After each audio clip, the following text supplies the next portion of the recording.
안녕하십니까, 알림이 황희두입니다. 어제 정청래 의원, 최강욱 의원, 그리고 이동영 작가님과 함께한 토크 콘서트를 무사히 잘 마치고 왔습니다. 무엇보다 최근 상처받고 지친 당원분들을 위로하기 위한 자리였기에 더욱 뜻깊은 자리였다 생각하는데요. 못 보신 분들은 시간 나실 때 한번 챙겨봐 주시길 바랍니다. 앞으로 전국으로도 갈 예정이라고 들었는데 저도 어느 지역이 될진 모르지만 중간중간 찾아뵙고 직접 인사드리도록 하겠습니다. 본격적인 주제인데요. 어제 중요한 단독 보도가 떴습니다. 사적 채용이 또 있다며 비선 논란에 휩싸였던 황 씨도 대통령실에 근무한다는 소식이 전해진 거죠.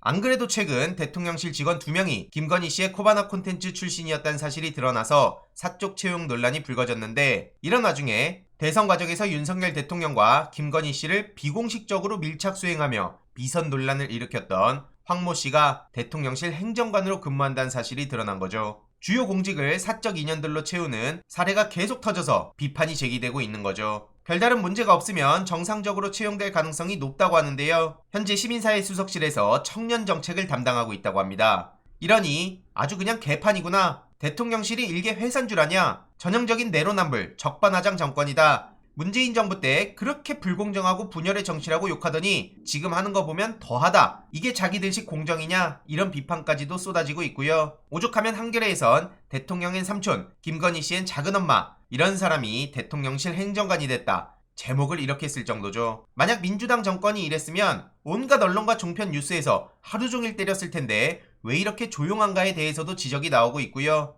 시사 저널에선 김건희 씨에 대해서 조금 더 디테일한 소식을 전했습니다. 긴 내용이기에 간략하게 핵심만 요약해보면, 대선 과정에서 조용한 내조를 한다더니 그 약속은 금방 무색해졌고, 취임 한 달을 갓 넘긴 시점에 김건희 씨와 관련한 논란이 정치권 이슈 중심에 서 있다는 겁니다. 이대로 가다가 문제가 커진다고 국민의힘 내부에서도 우려의 목소리가 나온다는 거고요. 사진 유출이 비공식 경로를 통해 되고, 김건희 씨가 계속 적극적으로 본인을 노출시키는 듯한 모습이 부적절하다는 지적도 나오고, 계속해서 논란에 휩싸였는데도 팬클럽을 통해 사진이 계속 유출되고, 더 나아가 팬클럽은 조직을 결집해 온라인에서 여론을 조성하는 정황 등이 포착돼서 많은 비판을 받기도 했죠. 그리고 강신업 변호사도 SNS를 통해 거친 욕설을 해서 든든한 뒷배가 있으니 저러는 거 아니냐, 부적절한 처신이란 비판도 계속 나왔고요. 노무현 전 대통령 묘역을 참배하는 과정에서 권양숙 여사님을 예방했는데 여기서도 코바나 지인들을 데려가서 논란에 휩싸이기도 했죠. 공적인 일정에 지인을 대동하는 게 적절하냐는 비판을 피할 수 없는 거고요.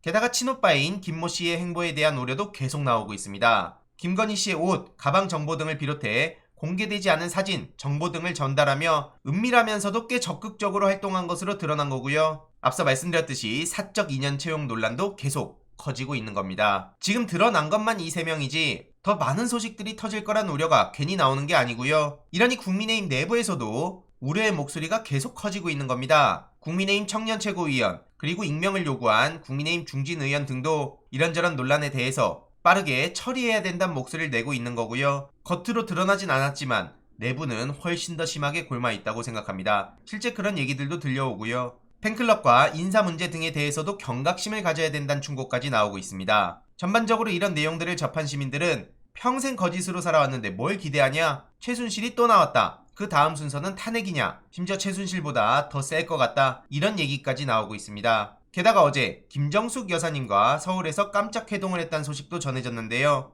이에 시민들은 어처구니가 없다는 반응을 보이고 있고요. 김건희 씨는 왜 수사도 안 받고 있냐? 이 문제에 대해서 어느 순간 싹 사라져버렸는데, 절대로 도이치모터스 주가 조작 관련해서 그냥 호락호락하게 넘어가면 안 되고요. 주가 조작뿐만 아니라 허위 과장 경력 논란도 이게 한두 개가 아닙니다. 김건희 씨가 대통령으로 당선된 것도 아닌데 그냥 이런 식으로 넘어간다고요? 말도 안 되죠. 이와 관련해서도 추가적인 소식 계속 전해드릴 예정이고요. 그리고 이준석 대표의 망언이 또 쏟아졌습니다. 아무래도 여러 이유로 다급해서 저러는 거 아니냐, 안간힘을 쓰는구나, 이런 생각도 드는데요. 윤석열 대통령을 향해 보수 노무현이 되고 있다, 이따위 황당한 소리를 한 거죠. 겪어보지 못한 유형의 대통령이라고 하는데 그건 맞는 것 같습니다. 고통을 토로하는 시민들을 앞에 두고 나들이 다니고 자기 하고 싶은 얘기나 하고 부자 감세 타령하고, 이게 지금 정상적인 상황 맞습니까? 많은 시민들은 어떻게든 살아남기 위해 발버둥을 치는구나, 이런 합리적 의심을 하고 있습니다. 이런 사람이 공정을 외친다고요?